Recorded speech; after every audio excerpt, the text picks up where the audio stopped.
Sometimes even good people can make a mistake. And when it happens, it's one of the most intense and emotional experiences of your life. It could be a DUI, or maybe you were in the wrong place with the wrong people at the wrong time.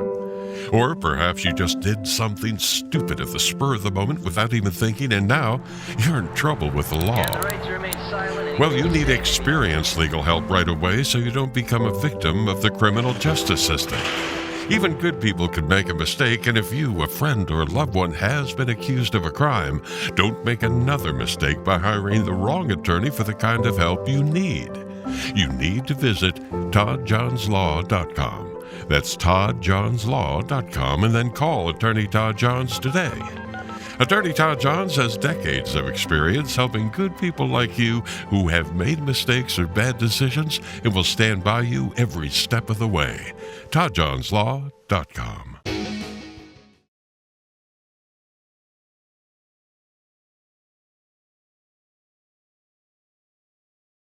Let me hit the record. You forget I didn't start the record yet, so we're going now. Here we Go ahead, Billy. Yeah, Start us off, Billy.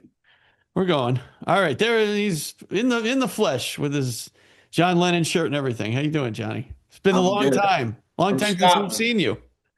Yeah, it's been a very long time, guys. Yeah. I've taken a bit of a hiatus from the Kennedy assassination. Just became a dad for the first time. Hey, congratulations. That's Thank wonderful. you. Yeah. I've never had so little sleep in my life. You get used to it, though. Trust me. I've had to. You get used to it. You get used to going without sleep, or with like 2 hours of sleep. You figure it out. Yeah, well, I'm still getting to grips with it. But yeah, it's great. It's rewarding, and yeah, it's something that you can't really truly prepare for, but I suppose once you hear, it's a great feeling, right? Yeah, absolutely. Yeah, I got one Johnny who's getting ready to go to college, and another one in middle school. So if I'm not getting sleep, it's because of me, because these kids sleep till noon. We'll just wait till they get a little bit older. You can't get them out of bed. Well, I maybe can look forward to that one day. What college are they going to?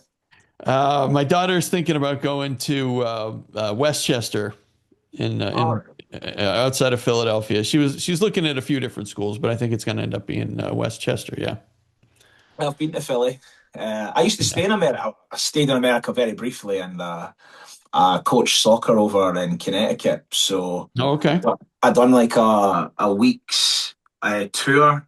So I went to like Baltimore, Philadelphia, Atlantic City. It was really quite cool. Not too far from us, Johnny. Yeah, I loved Philadelphia. It was great. I ran up the Rocky Steps, which was like one of those bucket list moments. Oh, that's great. Yeah. But yeah, it was great. Philly cheesesteak. I love a Philly cheesesteak. So a great city, great people as well. That's what I love about America. The people are so nice. It's a great country. Some of them are, Johnny. Some aren't so nice. But, Johnny, let's get started. I want to talk about your article on Kennedys and King, Jim DiEugenio's website, when you talked about honoring JFK on the 62nd anniversary of his death. And let's get into that, Johnny, and talk about JFK and a little bit of RFK and what they stood for. Sure. Well, if anyone reads what I wrote, it kind of sums up perfectly how I feel about John Kennedy. To me, he is one of the greatest, not only one of the greatest presidents, but just a great human being, a courageous human being, and somebody who I admire profoundly. Somebody whose loss is felt to this very day in the United States. And yeah, just what he accomplished in a little over 1,000 days was pretty spectacular, really. Nuclear test ban treaty, which was one of his most proudest accomplishments. And I truly believe if he wasn't assassinated, then he possibly could have went on to become the greatest president I know it's all about opinions, but you know the things that Jack Kennedy was striving for in a second, what would have been in a second term, into the Cold War. There would have been no Vietnam. These are not things that, you know, are just speculation. These are things that are in historical record. Right. Anyone can look them up. Sure. So yeah, and of course his brother Robert Kennedy as well, who really would have been one of the greatest. What a great president himself. I read a book called 84 Days, and it was I can't remember the person's name, but they were on the campaign trail with Robert Kennedy in '68, and just that feeling, that energy he brought to people that had no hope, and he was a galvanizing force for the country, and really that was the United States' last best hope. He used to Yeah. like to quote Thomas Jefferson, and he used to say that, you know, the United States was the last best hope of man on earth. And I really believe that that died with Robert Kennedy, that hope. Well, you look at what we've had since then, Johnny. It's been one disaster after another. Well, he's been the last president. He was the last president to have his own foreign policy. There's Yep. no doubt about that. But go ahead, Bill. You got something? No, just saying that you know, I mean, what's happened since then has just been one disaster after another. It's been it's not good, especially now. So, but I feel like, you know, it's the hope that still, you know, inspires many people with John Kennedy. He was a charismatic figure. And he was somebody who cared deeply about children, and that's one of the things that really drove him with the nuclear test ban treaty. There's a story that there was a scientist in the White House talking to President Kennedy about the fallout of these nuclear tests and what they were having in the atmosphere. And President Kennedy turned around to this guy and said, you know, how does the fallout come back to Earth? And he says that the scientists say that the fallout comes back in the rain. And Kenny O'Donnell, who the story comes from, says that President Kennedy turned around and was looking out the window at the rose garden at the falling rain. And he said he never seen him so depressed when he turned around to the scientist and said, "You mean it could be in the rain right now?" And he said, "Yeah, it could be." And I think that's one of the things that really drove him. If you read one of the addresses on the test ban treaty, he says that we have a responsibility to our children and to the children yet unborn. You know, the children that could be born with cancers in their blood. We have a responsibility to sort this out. And yeah, and I mean, I don't really hear that from any, let alone president, any politician now. No. no, it's just all about the dollars and you know, I think what one thing Kennedy understood was the impact of what happened in other countries, right? Because it's not just about making sure that, you know, we take care of Americans, but it's also making sure that people in you know, underdeveloped countries and underfunded countries have what they need as well. Because you know, we've talked about this before, Sean, with you know, we had Monica on, we talked about helping people where they are, because that's one of the ways you can, if you really want to stop a lot of this illegal immigration coming into the United States, make it so that people, you know, they have clean, you know, drinking water, they have shelter, they have education, they have, you know, safety in their own countries, and then, you know, they'll feel safe there. They won't feel like I have to go to the United States because it's the only way I'll be able to survive, the only way my kids will be able to survive. That's And what a that lot goes of people are to, facing. you know, Kennedy's Alliance for Progress, what he was trying to do with that. That's right, which was buried after his assassination. Crossed Yeah, by he was all, thousands. Yeah, and he was all for helping the Latin America. He thought it was really important, and that's why he founded the Alliance for Progress. The Mhm. Food for Peace program as well was one that he founded, and it was all about looking after people who are less fortunate than ourselves. And at his death, on right up until November 22nd, he was looking for a détente with Fidel Castro, He was. which would have brought him back into the fold as well. He Mhm. was in favor of calling off the space race for a joint venture to the moon with the Right. Soviets. And I think as well, a visit to the Soviet Union was touted as well, maybe in a second term. But yeah, it was really John Kennedy was to say in Dallas that we are the watchmen on the world's walls of world freedom, and we have a responsibility to the West Berlin and to Europe and to all these people around the world that are fighting against oppression. And that's why he was such a big advocate of African independence. Sure. Yes. He was And he worked, anti-colonialism. He was always anti-colonialism. yeah, he said on the floor of the Senate in his Algeria speech that we should be helping these people. Yes. And at the time, they had said he'd went too far, and but it turned out later on that he was right. He was right. And this is why, with his experiences and with the fact, well, from going to Vietnam as well with his brother, that they were never ever going to put ground troops into Southeast Asia. Never. And can you imagine what history would have been like if there was no Vietnam War? I know it defined the country for over a decade. And the amount of ordinary Americans whose lives were lost, and Viet Cong and South Vietnamese, the children that were maimed. It's just horrible. And And even the guys that were lucky enough to come home, their lives were completely ruined. A lot of them Right. suffered from horrible depression, and many committed suicide. Many turned to drugs and alcohol. It's just devastating. I mean, it had a devastating impact on our country, for decades. Well, and this Johnny, is go ahead. I was just going to say, and President Kennedy was urged to go to war countless times during his presidency. Accountants, right. He was urged to go to war in Southeast Asia. He was urged to go to war in Cuba Yeah. and various other places, and Failed. every time he rejected it.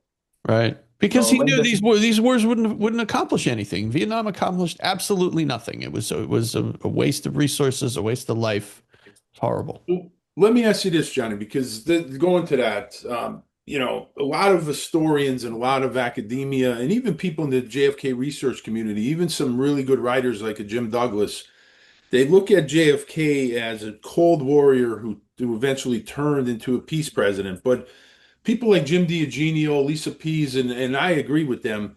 Kennedy was never a Cold Warrior. He was always a peace. Even before he got in office, I believe his foreign policies were set. But he had to be really careful about how he approached the communist threat because his enemies would have used it against him as being soft on communism. So if you look at, like you mentioned, the Algeria speech, and you go back to his visit with Edmund Gulliam in Saigon in the 50s, and they talked about, that the French could never win that war in Vietnam. And so I think Kennedy understood going in what his foreign policy was, and he was never a cold warrior, but he was a product of the times where he had to be careful of, what he said in public and what because his enemies, he was surrounded by enemies. Do you agree with that? Do you agree that he was not ever a cold warrior?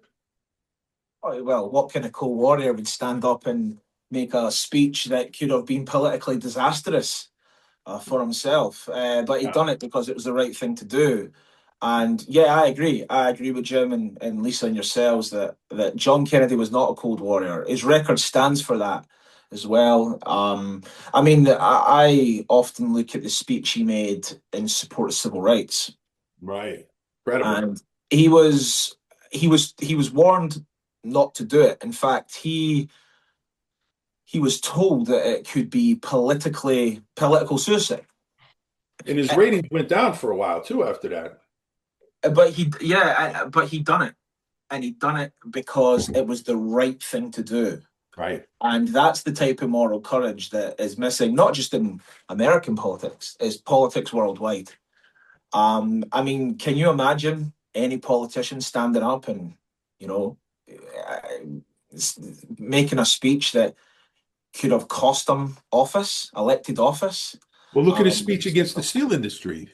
You would yeah, never hear a politician ever do that, ever. yeah, and that's why he endures, in my opinion, because I mean, when John Kennedy was running for the presidency, he wasn't the choice of the Democratic Party. No. If John Kennedy had not won on the first ballot, he would never have become the Democratic nominee for the presidential election of 1961. Right. So he had to win on the first ballot. And it's the same with Robert Kennedy as well in 1968. Mhm. A lot of people think that Robert Kennedy, because he won the California primary, he was a shoo-in to win the nominee. That was not the case. The Democratic machine was against Robert Kennedy. And of course, they were all putting their efforts behind Hubert Humphrey. And that's why it would have took a lot of work. I do Yeah. think Robert Kennedy would have become the Democratic nominee because Yes. the surge in support for him, but it wouldn't have been easy. And I think Robert No. Kennedy understood that as well, that it wasn't a foregone conclusion. He got in late Um, too. I mean, getting yeah, in late didn't help him, you know? it was difficult for Robert Kennedy though, because, and he explained this numerous times, if he had gotten when, say, McCarthy had gotten, Mhm. they would have seen it as a clash of personalities with Lyndon Johnson. And that's why Robert Kennedy was very cautious about trying to enter the Democratic, process, the Democratic primaries at that time. But when he's seen how well McCarthy had done, he had thought, no, the people are really, disillusioned with the country, and I've got a moral responsibility to carry on his brother's work and to run because he had such strong feelings. But because of his relationship with Lyndon Johnson, Robert Kennedy felt like he couldn't get into the race when McCarthy did. Sure. But yeah, I think that it had Robert Kennedy got into the White House, I think he would have. I think he would have reopened the investigation into his brother's assassination. I'm kind of Yes. convinced that was kind of the catalyst for him running, because he knew that only with the power of the presidency could he find out all the facts relating to Dallas in 1963. No, Johnny, you mentioned, the character of John Kennedy and Bobby Kennedy. And it really is amazing. And one of the things that really bothers me is the disinformation that's out there and the people that try to really attack their character and it goes to the womanizing. And so much of it is disinformation. And, you talk about mafia ties and all this crap. And you mentioned in your article about old man Kennedy and about the disinformation against him.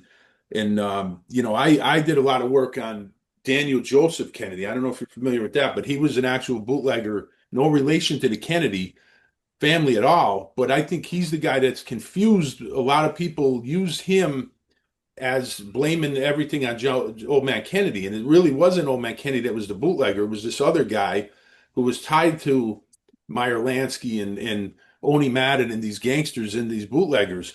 And you mentioned that in your article, and you talked about Joe Kennedy, how he came up and he had to deal with, no Irish need apply and how things were difficult. And he wasn't, even though he was a one percenter and a wealthy elitist, he wasn't in that group. He wasn't in that secret society group and in with the Rockefellers. He was always viewed as an outsider.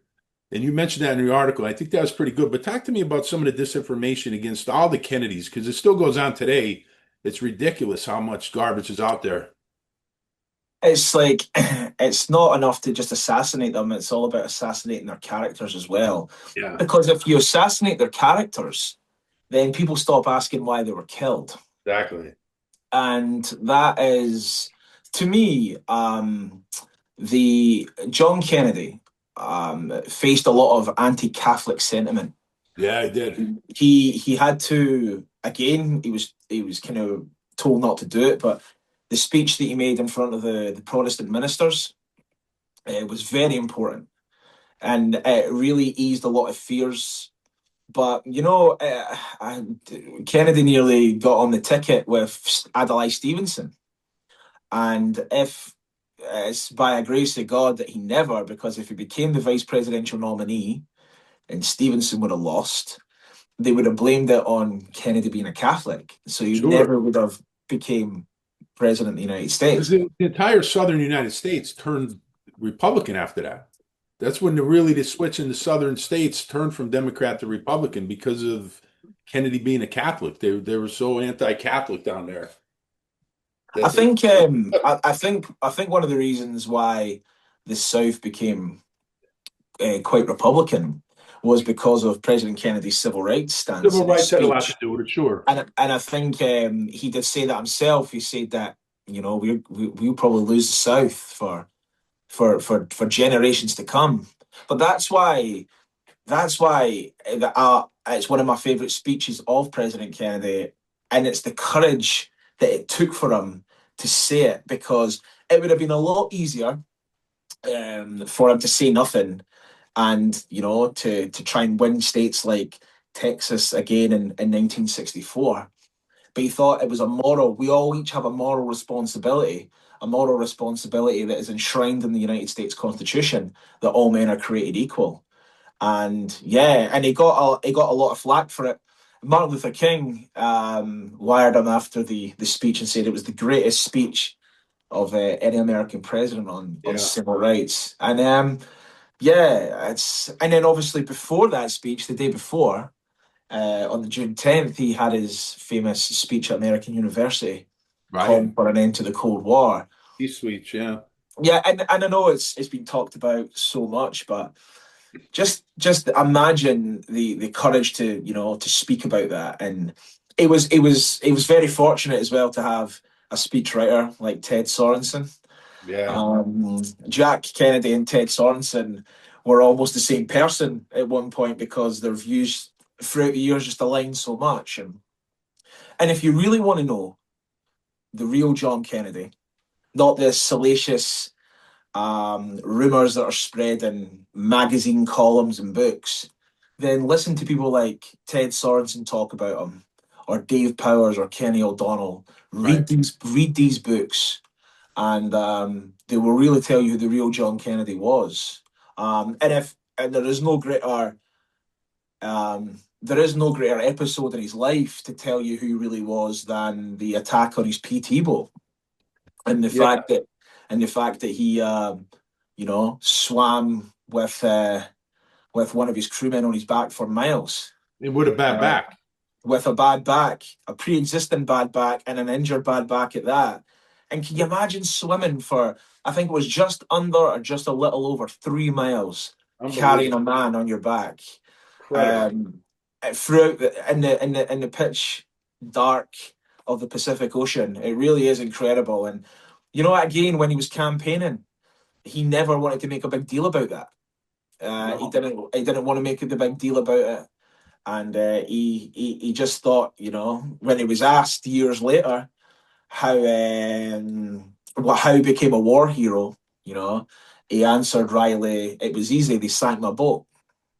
So it was that kind of wit and that type of just brushing off his achievements what kind of made him a real special man. And yeah, they don't make them like John Kennedy anymore, unfortunately. Johnny, you mentioned civil rights there, and another part of the disinformation that's out there, and a lot of people in academia and the media spread it, is that JFK was slow on civil rights, and it's such a load of garbage because him and RFK did more for civil rights than anybody. I mean, you mentioned in your article about RFK that in Watts there was pictures of RFK instead of Malcolm X, and you see, and then you mentioned Ted Source, and you talk about, in the article how he talked about how the world wept for JFK after the death, and he talked it even in Russia and Germany, but out through Africa, and you see that's why there's statues of JFK all over the world. But to say he was slow on civil rights with the stuff we know now, with like Prince Edward County in Virginia and stories like that, and the fact that RFK stayed on to make sure that civil rights bill got passed, and he deserves more credit than that than Lyndon Johnson, who we know now was really a hardcore racist and some of the stuff he did and said. So it's really a shame that people try to put this image out there and discredit what both Kennedys did for civil rights and try to say that they were slow on civil rights because they had to work around the conservatives in the South because you mentioned they didn't, they were against civil rights, and he knew he had to work through the courts and through you know executive orders and working around the system because he knew he wasn't going to get the votes from the Democrats in the South. If John Kennedy had came out on November 21st, 1961, and tried to pass a civil rights bill, it would have got thrown out, and he knew that. He had been trying to pass. I think he had tried to pass a housing bill that had been kind of, it was kind of gridlocked throughout. I think it was the Senate at the time, and the day after he made his civil rights speech, it was defeated by the Southern Democrats. So John Kennedy wasn't slow on civil rights. He knew that to come out and try and get any civil rights legislation passed straight away, it would have been folly because it never would have passed. No. When he was campaigning for the presidency, he got Martin Luther King out of jail. He did get Martin Luther King out of jail. And Martin Luther King is on video of him thanking Senator Kennedy for that. But no, I don't agree with that. And again, it's all about politics. And it's all about, there's this thing, as this polarization that if you're a Democrat, you're a good guy. If you're a Republican, you're a bad guy. And I suppose it depends on what side of the fence you sit on. But, there was Southern Democrats. George Wallace was a Southern Democrat. Yeah. So it's definitely not as black and white as anything like that. And the Kennedys with the Freedom Riders, and also as well getting James Meredith into university and that as well. So these were all things that people hated him for. And but again, he'd done it not to take the political easy road. He'd done it because it was the right thing to do. Once again, there's that old Robert Frost poem about there's a fork in the road, and he can take two paths: the path that's most travelled, the easier road, or the path that's less travelled, which was the harder road. And the harder road is always the moral road. And I always say that John Kennedy took the harder path because it was the moral thing and it was the right thing to do. And so, yeah, I mean, again, he put up the Civil Rights Bill, which was signed into effect in 1964. If anyone thinks that Lyndon Johnson, if he was president, would have put up a Civil Rights Bill of his own back, then I've got a bridge that I want to sell you. And that's the thing. Lyndon Johnson knew that if he could ride on the coattails of the Kennedys, it would guarantee him election. He said that. There's an article or a transcript of a meeting he was having with some of his advisors, and I forget the exact details, but they wanted to go help on the civil rights bill, and he says something to the effect that no, I don't want you to do that. Let Bobby do that. And then he says something basically, if it passes, we'll take the credit for it, and if it fails, we're just going to blame Bobby anyway. And that's the way Lyndon Johnson felt about it, the whole thing. I think there was after when Lyndon Johnson became president, there was a definite divide. There was the Kennedy people who were loyal to John Kennedy, and there was the Lyndon Johnson people.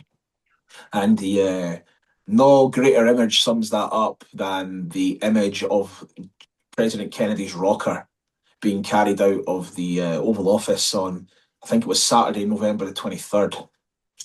And all the effects were moved out. It's really heartbreaking, really. Evelyn Lincoln wrote a book called Kennedy and Johnson. And she kind of talks about all the kind of things that was going on. Manchester's death of a president, I read that recently. And, the stuff about the assassination's really quite poor. But if you're really interested in the minutiae of the immediate aftermath of the assassination throughout that weekend, it is quite a good book. And they talk about the stuff on the plane, about Jackie Kennedy walking to a room and finding Lyndon Johnson lying on the bed. I think he was making phone calls or, doing all that kind of stuff. And it was actually Lyndon Johnson's insistence that Mrs. Kennedy was to come up and see him getting sworn in. Something that didn't have to happen because he was de facto president anyway. He didn't have to be sworn in, but it was all done for effect. I mean, she's standing there with John's blood still on her clothes. I mean, and just I think she said something along the lines of when she was asked if she would like to take the clothes off, she says, "No, I want them to see what they've done." Yeah. We will be right back. Hey, Sean, I want to make sure that everybody knows about our Patreon. I know we mention it every once in a while on the show, but really important that people check out our Patreon. If you go to Patreon and search for That's Enough Out of You, or just click on the link in the description, you'll find we do an extra episode every week called The Speakeasy, and it's really usually just Sean and I kind of talking about the day's events, current events, and things like that. But a lot of exciting things. I mean, I know, Sean, you're constantly putting articles up there on our Patreon. Yeah, and sometimes, Bill, we do bring on special guests. We had Dave Whelan on, we had Scranton Dave, and every now and then we bring Patreon members on. We've had different members, Scott Alfieri, Michael Pilch, Dan Hankey was on. So, there's an opportunity there if you want to come on the show with us. So there's a lot of things we're doing. Like you mentioned, Bill, the articles. I put articles up on a free site, but I also put articles on Patreon that's not available on the free site. We have a lot of times I put up future intel about guests that we have coming up and stuff that we have coming up on the podcast. And, we created a great community there, Bill. There's a lot of chat goes on there. There's a community chat and a lot of the comments back and forth. Just the Patreon members always have great insight. So it's a community, Bill, and it's an opportunity for people to join for a really good price, Bill. Yeah, I mean, you can't beat it. You can certainly become a free member if you want to. There's also tiered levels with subscription amounts, and just for $1 that gets you everything. I mean, the $1 gets you everything, including our weekly show. There's other tiers. I think, Sean, what is there? A $3 tier? $3, there's a $5, there's a $10. I mean, and there's a $50 if people could afford to give $50. Yeah, I mean, totally up to you. Once you join, you can make that decision, and certainly, there's no commitment. I mean, you could join for a month or 2 months or whatever you want, and then you can switch your subscription around. Totally up to you. I mean, that's, people love Patreon for that reason. It really is. It makes it easy. It's kind of, however you want to do it, however you want to join. And we certainly appreciate anybody who joins our Patreon and supports the show, because we definitely, Sean, we're not getting rich off of this podcast, that's for sure. But we definitely, appreciate any support that we get from our listeners. And, we also have our merchandise store. If people want to check out, we have the shirt that I have on now. We have mugs up there. We have cups, hats, anything you can do to help the podcast grow. We also have a bookshop up there, Bill, where all the authors that we have on our podcast, we have their books up. And it supports local bookstores, Bill. The money goes to local bookstores, a little bit to us, and then to the publisher and to the author. So it's a real good opportunity instead of buying Amazon and making supporting billionaires. Right, sure. There's an opportunity. And as far as Patreon, one last thing, Bill, if you want to join as a free member, we do put some stuff up there for the free members, and then if you like it and you want to upgrade, you can do that. Absolutely.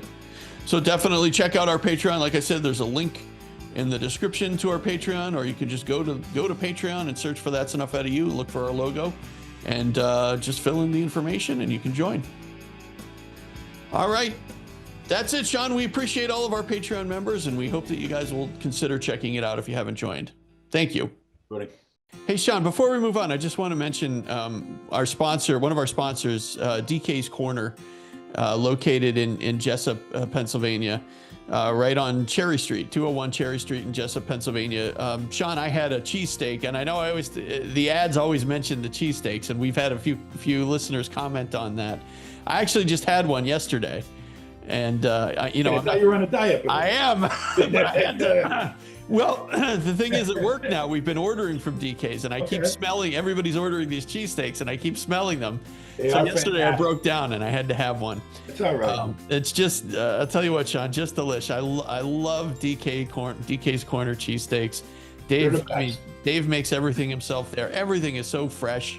All the food he makes is just incredibly delicious. It's such a really a great menu too. I mean, it is, Bill. He gets really creative with a lot of the specials he has. Yeah. He has really good stuff, and his pizza's fantastic, but he always has incredible specials, Bill. And there's always different things there that, you always have to make sure you check, look on Facebook, DK's Corner on Facebook, because he's always got different specials, different things. He's absolutely changing the menu. Constantly, and that's what keeps it fresh, keeps everything good. So he has breakfast. He has these breakfast bowls in the morning. They're delicious. Everything, like I said, everything he makes is great. He's got kind of a unique cooler in there with different sodas and stuff like that, different drinks.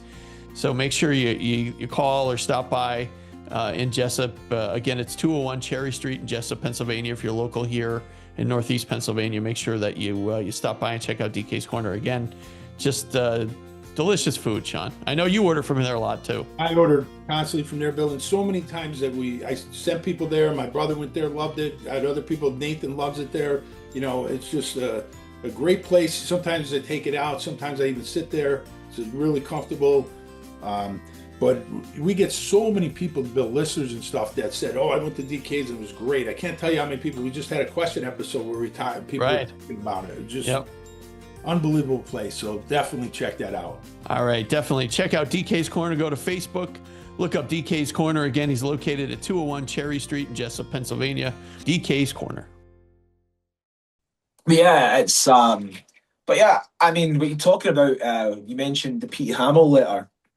Pete Hamill wrote to Robert Kennedy, and I think it was 1967, or it might have been 68, and he was imploring him to run for the presidency, and he said that when he was in Watts, he never seen pictures of Malcolm X or Ron Karanga on the walls. He's seen pictures of JFK, and he said to Bobby, "You need to stay true to whatever it was that put those pictures on those walls." Robert Kennedy had a massive weight on him. There was an expectation that he would one day become president and carry on his brother's work. But it was a very dangerous thing as well, because there were so many people that didn't want another Kennedy as president. And if you want to see, and anyone wants to try and slate the Kennedys about civil rights, all they've got to do is watch Robert Kennedy's speech in Minneapolis on April 4th, 1968. Indianapolis, right? Yeah, with the death of Martin Luther King. It was one of the greatest tremendous speech. Improv speeches of all time. Yeah. Really is great.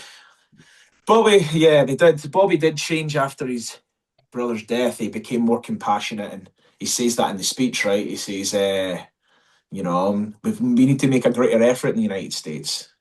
We need to really understand each other, and that still resonates today in 2026. Yeah, talk more about RFK, because if you look at the JFK presidency, I mean, Robert Kennedy is JFK's key guy everywhere. He's the guy you could trust the most. Obviously, he's this key guy in civil rights, even national security. You see what he was doing, with the Cuban Missile Crisis. I mean, and then he's just this key guy everywhere. He's a guy you could trust. But RFK, talk about his character and how that weight was on his shoulders, that he had to run, and he knew that he was in danger. He knew because people knew he was going to end the Vietnam War. They knew he was going to look into the death of his brother and find out what happened, and he ran anyway, and the courage to do that. Yeah, I mean, when he told people that he was going to run, it kind of was met with mixed responses. Some wanted him to run and some didn't. And yeah, Robert Kennedy, there's a good book called The Revolution of Robert Kennedy. I can't quite remember who wrote it, but it's really quite good, and it talks about how Bobby changed after his brother's death. And really, there was two people Jack Kennedy, I think, trusted the most. One of them was Robert Kennedy, and the other was Ted Sorensen. And in fact, both these people, President Kennedy entrusted to draft the response letter to Khrushchev after, because during the Cuban Missile Crisis, Khrushchev sent two letters, one which was a kind of soft letter and one which was a hard letter. And it was Robert Kennedy that came up with the idea to ignore the second letter and respond to the first. So Robert Kennedy played a massive role during the Cuban Missile Crisis. Something, again, if John Kennedy hadn't done anything else in his presidency, would have cemented his status as one of the greatest presidents, because that time, the tension, I read a book called The Kennedy Tapes, and it's the transcripts of the meetings during the Cuban Missile Crisis. And that time it's the most dangerous time in human history. And yeah, Robert Kennedy really, after his brother's death, really went into a deep depression. I think he blamed himself. Before Dallas, I'm sure Robert Kennedy offered his resignation to his brother. But of course, President Kennedy would only have seen that when he came back from Dallas, because he thought that he might have cost him the election with the civil rights crusade. So then, of course, Robert Kennedy is an advocate against Lyndon Johnson's policy in South Vietnam. There's great interviews with Robert Kennedy on Face the Nation, which again, I think it was Robert Kennedy just in front of 3 journalists, and they're just asking him any questions. And he's talking about Vietnam, and he really makes the case for what his presidency would have been like in a book called To Seek a Newer World, and really kind of lays out what he would have done in Southeast Asia.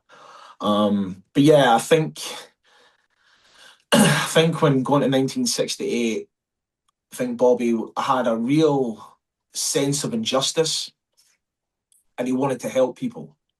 And if you really study that time, that 84 days, he put himself out there at great personal risk. He went to people. In fact, I think a couple of days before his death in California, he was in a motorcade, and firecrackers went off. And they actually thought it was shots at the time.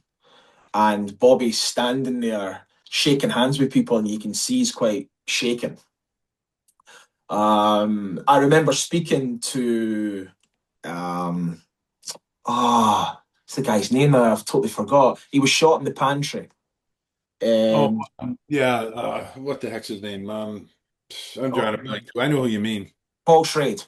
Schrade, yeah. Paul Schrade. I spoke to Paul Schrade a few years ago. It was Jim that put me in contact with him, and I asked him a few questions. And I always remember one of the last things I said to him was it was about the assassination of his friend, and he put back to the question, "We all lost again," or "We lost again," or something along the lines, and it was very final. And yeah, it was just a really sad time. I mean, one of my favourite speeches of all time is Robert Kennedy's "Mindless Menace of Violence" speech, and he talks about what kind of America do we want to live in? How we're all human beings. Talking about how a sniper is only a coward and not a hero, and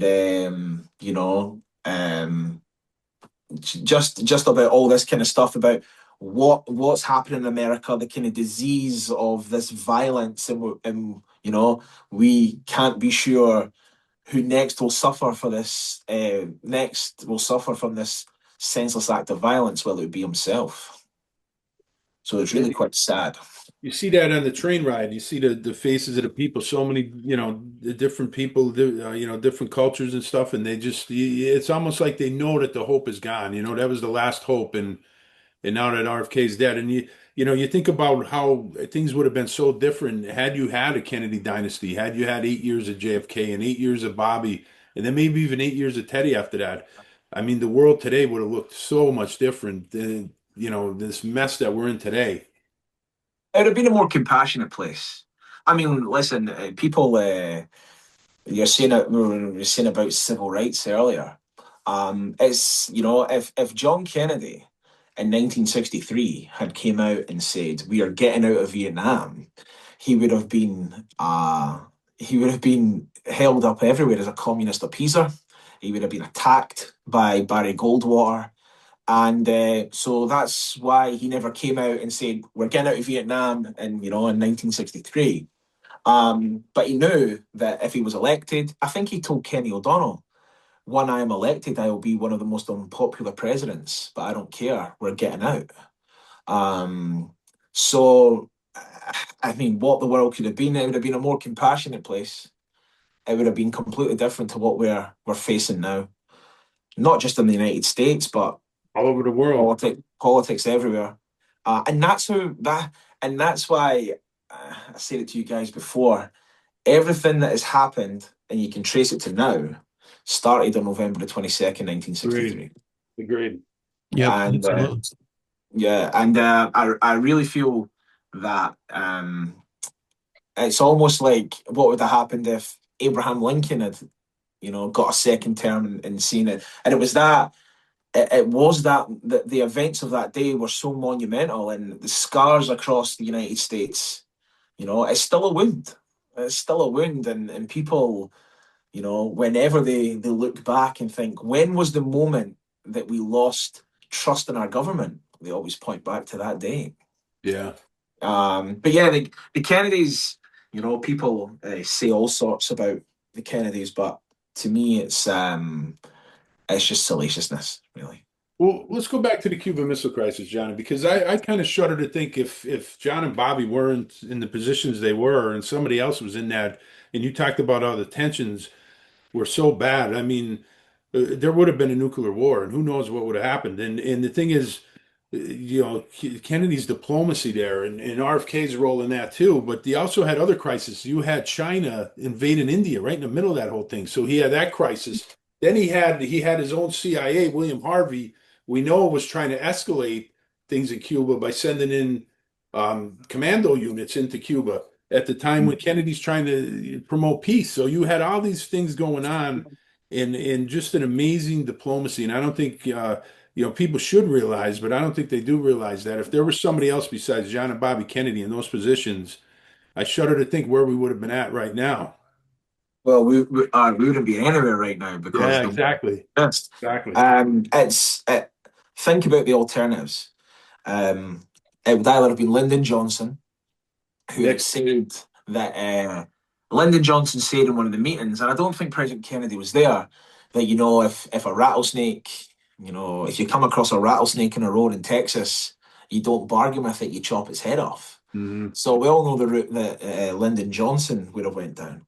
And of course, we also know the route that Richard Nixon would have went down. Sure. Richard Nixon, who was one of the architects of the Bay of Pigs. So so really, if John Kennedy was the only thing standing between nuclear annihilation and peace, and that's not any hyperbole or whatever. That really is the facts of the matter. I think Robert Kennedy wrote in the foreword of 13 Days, one of the things that depressed him most during that time was the deaths of the children. Children who had no role, who had no say in world events, but whose lives would be snuffed out like everyone else's. And these children, would never grow up to vote in an election or to have a say in what is happening. And I think, and again, it's complete speculation, But I think the events of October 1962 were really the catalyst for what happened in November 1963. Well, I don't think that's even speculation though, Johnny. I think you can back up if you follow the documents. And I've been really deep into the JFK records that's been released and stuff. And Professor Paul Blow talks about that a lot, where he thinks that's where everything got ramped up after that. Because you got to look at it. You look at the movements of people like William Harvey and stuff after that, and you start to see something was in place. And you look at people like Curtis LeMay, like war hawks like that. To them, John Kennedy, in their mind, was a national security threat. Now he's a danger to them because they look at peace. They didn't want peace. LeMay definitely didn't want peace, and there's people in the room that they really looked down on that. What Kennedy was, they looked at it as a weakness, not a strength. I think I think they originally wanted, when Kennedy was killed, the whole Oswald in Mexico City thing was to blame Castro so they could have an Sure. excuse to go into Cuba, a prerequisite. Yeah. And when that was obviously vetoed, the kind of Mexico City angle got kind of dropped. Yeah. But yeah, I mean, he was definitely seen as a national security threat because he wanted to change things, and Yeah. he wanted to change things for the better. And it's the same as people like Malcolm X and Martin Luther King Jr. and Robert Kennedy. These people want to change things for the better, and they stand up to a society that it suffers from the illness of inequality and injustice, and they put their neck on the line to try and change things for the better, and they get met with a violent end. And so, yeah, I mean, I, I think, because I remember Paul sending out these surveys, and they were really good. I think the Right. majority Yeah. of people kind of agreed that the catalyst for the assassination could have been started after the Cuban Missile Crisis. Right. Exactly. But you even go back into, I think in the article I talk about the before he was president, when I think President Kennedy or Senator Kennedy then went to West Virginia and seen the poverty in his own country, Yeah. and that affected him greatly. In fact, he I think during this time, he said something on the line, children that never tasted milk before. He couldn't believe this was happening in the United States. And one of the first things he actually did when he became president was he upped the money that was going towards these people that was happening in the poverty in America. And Right. again, what president would, or what politician now would do that? They would say a lot of things, they would promise a lot of things, but they would never deliver on it. So there's a lot of great things. There's a lot of great things that make the Kennedys kind of who they were, and I think it was their upbringing. Again, you alluded to it earlier about the Yeah. no Irish need apply. They Mhm. knew discrimination. He did. They knew discrimination, and when Robert Kennedy went to Appalachia, I think it was, and he seen these children that tested bellies, the poverty and the hunger, he was so upset by it that I think Kerry Kennedy tells a story that her dad came into Hickory Hill and he sat them all down and said, "You all have a responsibility to help these people." Yeah. And I think what makes the Kennedys special was they knew they were born into privilege, and they Mhm. knew that privilege came with a cost. Mhm. And it was quite easy it would have been quite easy for them to never get into politics, Sure. to sit and have Playboy lifestyles or whatever, or do Yeah. nothing.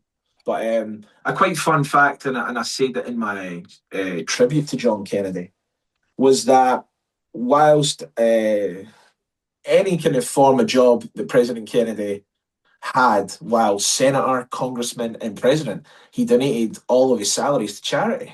Mm-hmm. He never took a wage. No. And that's because, as Lord Tweedsmuir, they like to quote Lord Tweedsmuir, who was born in Scotland. He was born in Perth, which is not far from where I stay. That politics was still the greatest, the most honourable adventure, and they truly believed that. Mm-hmm. And I think that's again what makes them special people. And they had people that would, that would follow them, because they were galvanizing forces. And especially in that last campaign with Robert Kennedy, when you see the people coming to Robert Kennedy, and listen, I'm also convinced that that was an extension of the loss and the love that they had for his brother. Because they felt, and quite rightly so, that John Kennedy was on their side, Mm-hmm. and they craved that other Kennedy presidency. And if you want to know about the loss of either of the brothers, all you've got to read is Paul Fusco's book or look at the pictures of the funeral train. And during John Kennedy's funeral, the princes and the kings that came to his funeral and marched beside each other, even though they had political differences, they all came to pay their respects to him. And that's quite special. Yeah, you think about that famous picture, the John Kennedy, and he's in a poor section somewhere in the South, I believe, and he's in someone's backyard campaigning, and he's talking to these kids, and it's just an amazing, like you never see a politician do that. But that was the impact that the Kennedys had, and you see it today, Johnny, because people like yourself and Jim Diogenio, Lisa Pease, and all these authors and that took up the mantle to try to get justice for what happened in Dallas, and it wasn't the government, because the government failed in investigating this, and it's citizens that picked up the mantle because they cared so much about Kennedy's and their what they did for the country. And I think that's the amazing thing, is you see that today, the impact 60 plus years later, people that weren't even born, because none of us were born when Kennedy No. was killed, but yet the impact is felt still today. It's weird. I said in the tribute that I have such an affinity for somebody who I didn't even share their lifetime with. My lifetime Yeah, and his was separated by generations. right. But that type of leadership, that compassion, that courage, it never goes out of fashion, Hmm. and it transcends generations. And really, we're just standing on the shoulders of men and women, the original researchers, people like Sylvia Marr, whose book Accessories After the Fact is my favorite book on the Kennedy assassination. Tremendous, tremendous. And what she was able to do in those days, in 1967, I think the book was released. People like Mark Lane, Harold Weisberg, Ray Marcus, Shirley Martin, all these people we owe a great deal of debt to, because it was a really dangerous thing to do back then. Oh yeah, yeah. To research the assassination. And there's a great book called Praise from a Future Generation. It's a really great book, and it goes into the first generation researchers. Vincent Salandria, for Yeah. example. Vincent Salandria went to Dallas at the behest, I think, of Mark Lane, and they got in tow with Marguerite Oswald somehow. And I think they went, and she showed them the kind of assassination sites, and they actually went to Helen Markham's door to ask her questions. Hmm. But then they were told to come back at a later time. They came back at this time, and a Dallas police squad car was pulling away from the Markham residence. And basically, when they went to ask these questions, they were told to go away because they were basically frightened. So there was a lot of witness intimidation. I think in Barry Ernest's book, I think when Barry went to speak to SM Holland, he, Hmm. basically Holland was walking about with two bodyguards Yeah, at the time. So it's a very yeah. dangerous thing for kind of people to do. Sure. I think Mark Lane, as he says, he was putting all the lookout lists, and he was getting a really hard time of it. But the reason I do this is because I believe first and foremost in justice, and this case has never been served justice, and people, you can't get justice for John Kennedy if you don't get justice for Lee Oswald. Right. And Absolutely. because the men who killed John Kennedy sailed off into the sunset while the guy who was fingered for it, who in my opinion was innocent, was shot to death 2 days later. So there is no justice in that. So really, I remember being at his grave in Arlington and kind of making him a promise, as cheesy as that sounds, by the way, that I would always strive to try and get him some sort of justice. And I feel like by writing these articles, by coming on podcasts, by trying to spread the word and trying to educate people, that this is how the man was killed. But more importantly than that, this is how he lived. Yeah. And this is how he was as a person. And this is how he was as a president. And this is what his record was. Because there's so many people are fascinated by his assassination, but they know nothing about the man's life. Exactly. And and so I want to change that. I want to change that, and I hope by writing these articles, if even one person can read it and go, I'd like to know more about President Kennedy, I'd like to know what he stood for, then I think it's about being a success. Well, you're definitely doing your part, Johnny. You're doing your part. Great work. And last thing I have, I just want to know, uh, have you followed the Luna conference and everything? And what's your thoughts on that? Because we saw Jim DiEugenio testify and others like Jefferson Morley, and obviously there's still files out there that need to be released. And I just want to know what's your thoughts on that whole process. So I did follow it. And I watched the hearings.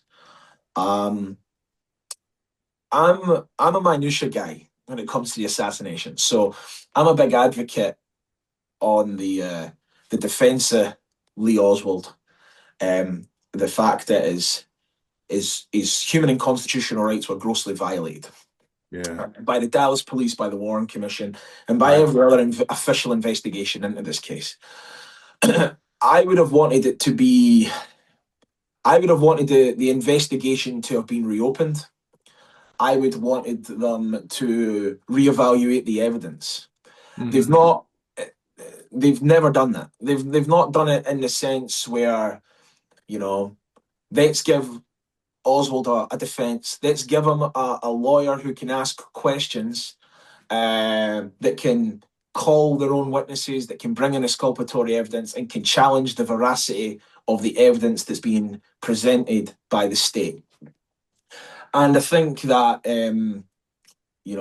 I was disappointed in the fact that, people were saying that, Lee Oswald, was it just him or did he have accomplices? Yeah. And I was like, well, let's ask the question, is it possible that Lee Oswald is innocent and he was framed? And, they never done that for me. And I was pretty disappointed in that. Oswald's guilt is almost taken for granted. Robert Gordon said that in The Men Who Killed Kennedy. But it's, people would say, oh, but Oswald's been dead for 63 years. But his family, Oswald's family still live with the stigma of this assassination. Yeah. And it's important for not only of his daughters and their kids, but their kids' kids as well, to try and get this stigma off their back and to try and get some justice. And I really feel that the Luna Committee, if they really want to know who killed President Kennedy, they've got to look at the evidence against Lee Harvey Oswald, because once it's been proven with the evidence that Oswald didn't kill President Kennedy, then they can start an investigation from there. But it boils down to this for me. This case has never been investigated at all, really. They had Lee Harvey Oswald, and that's all they cared about.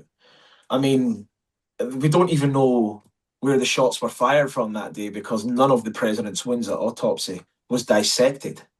Right. So Exactly. we don't know where he was shot from. So yeah, glad that it was back in the spotlight.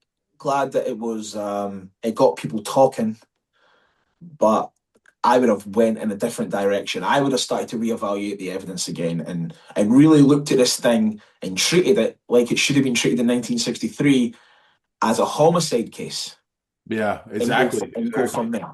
Right. I think one of the problems, Johnny, is that the people asking the questions really didn't know what questions to ask. They really didn't know the case. They didn't, these politicians, they just had no, ideas because yourself, it takes years and years of studying this thing to even just get a handle on it. And these people had no idea what they were talking about. I mean, some of the questions were pretty embarrassing.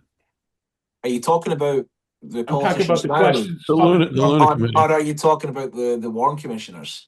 Well, it doesn't matter. You can say that too. You can say Yeah. that too. That was I embarrassing. mean, But I think the people on the Warren Commission, they had people that knew things like Alan Dulles and John McCloy, and they knew what questions to not ask and what questions to push in the direction of Oswald and what questions when anything of innocence or conspiracy came up, they knew which direction to move it away from and deflect.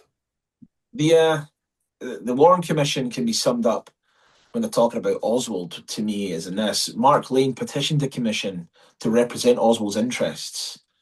And one of the lawyers for the commission wrote back to him and says, that's not what we are kind of set up to do. We're not here to get a defense to Lee Oswald. Right. Three of the commissioners, of course, disagreed with the most fundamental aspect of the report, which is the single bullet theory. Right. And I think it was someone asked me a question the other day about the assassination, and they were asking about this theory and that theory and all this kind of stuff. And I said to them at the time, I went, forget about the theories. I'll ask you this question. Has Lee Oswald's presence on the 6th floor of the Texas School Book Depository at 12:30 p.m. been established, not beyond all doubt, not beyond reasonable doubt, but beyond even 1% of doubt? And so the Jesse Curry summed it up perfectly. We have never been able to put him on that floor with a rifle in the hand at that time. And remember, the man lost his life because of the conduct of the Dallas police. I wrote a 2-part article for Kennedy and King, and it was looking at Oswald's rights while in custody. And it also looked at the past cases of the Dallas police and, their behavior in this sense. And if anyone thinks that, that's just a conspiracy theory, all they've got to do is go and watch The Thin Blue Line by Errol Morris and look at what the Dallas police were kind of up to at the time. But yeah, I think for me, you got to look at the evidence. Forget the theories. Look at the evidence, because the Warren Commission's own evidence. I wrote a 6-part article for Kennedy and King for the 60th anniversary. The Warren Commission report, tries to prove one thing, but the 26 volumes of testimony exhibits disproves the Warren Commission report. Yeah, it does. Right. So all you've got to do is look at the evidence. And people like Sylvia Marr, all these first generation researchers for me, prove beyond any doubt that Oswald was innocent. And again, for the assassination to happen the way the Warren Commission says it happened, you need a delayed reaction, a neuromuscular reaction, and a pristine bullet. What's the odds on that? Right. Yeah. Yep. Yeah. Yeah. Not very Very good. Well, Johnny, thank you so much. We kept you a long time here, over an hour. So we appreciate your time, and Thank you, Johnny. yeah, thank you very much. We'll let you get back to your football there. Yeah, well, it's the football's been really bad. I mean, man, Celtic is Celtic keeps me up at night these days. It's Yeah, stuff we know the like feeling, this. Johnny. Yeah, for sure. Yeah, Yep. yeah, but I would, if you can manage it, try get to a game at the World Cup. That would be quite insane. Scotland are playing in Boston. Man, I would love to go. Wow. Love to go over there. But Boston's a place I really want to visit. I really want to do the Bro, that's presidential like my home away library. from home, Johnny. I'm there a million times. I love it up there. Have you been to Cape Cod? Oh yeah, a lot of. I've been everywhere through New England, everywhere. Yeah, So I'm away from home. yeah. I would like to. I'd like to go. I'd like to try some of the. I'm big on pizza, so I would love to try some of the pizzas in like Connecticut. Like Yeah, north end of Boston is a great place for pizza. yeah. It's the Italian section in Boston. It's where you want the Italian food up there. Well, there's the kind of pizza. I watch a lot of Dave Portnoy's pizza reviews. So like New Haven, Oh yeah, Sally's New Haven is yeah. He loves that New Haven pizza. Yeah, yeah, that's like bucket list for me. So I really want to try that. yeah. But yeah, who knows? I might be back in the United States someday soon. I hope so. All right, It's a good Johnny. country. All right. Yeah. Yeah. All right, man. Well, thank you very much. We appreciate your time. And, Well, appreciate you guys. all right, keep up what you're doing, man, because it's making a difference. Thank you, and keep up. You guys as well. You guys are making a real difference and giving people like myself and other researchers really a platform to talk about this type of stuff and to keep these questions alive. It's really important work, guys. Thank you. Thank you, buddy. All right. Take care. You too. All right. We'll see you, buddy.